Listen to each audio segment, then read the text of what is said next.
I proudly represent the largest Venezuelan American community in Congress, and I'd like to tell you about them.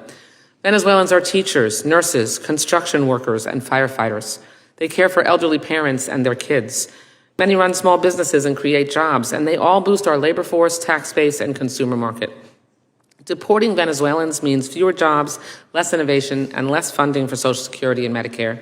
But it also means higher health, housing, and grocery costs, not to mention a massive waste of taxpayer dollars on detentions and deportations. Then there's the moral price we pay for subjecting people to a totalitarian regime that this administration accurately calls corrupt, authoritarian, and hostile to human rights. Venezuelans love America. They're patriots who cherish the freedoms many of us take for granted and want that democracy for their home country too. And many Venezuelan TPS holders have U.S. citizen children. Trump's policy will orphan them or condemn them to hopeless misery alongside their parents. And TPS is bipartisan.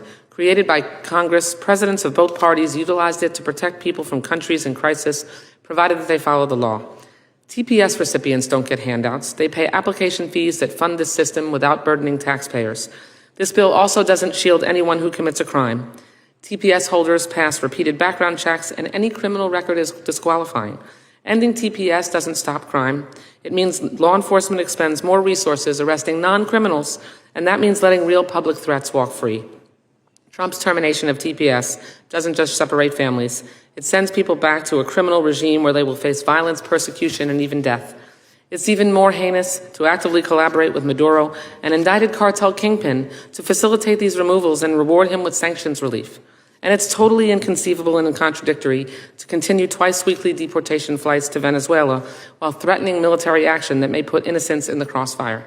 How could the administration declare conditions in Venezuela have improved enough to revoke TPS while bringing our largest aircraft carrier off their coast and considering military action?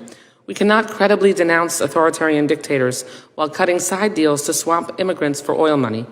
Venezuelan TPS recipients are law-abiding families, and we should focus law enforcement resources on real criminals, not collective punishment. Let's pressure Venezuela's regime, not its refugees, and let's reduce Americans' high cost, not our highest ideals,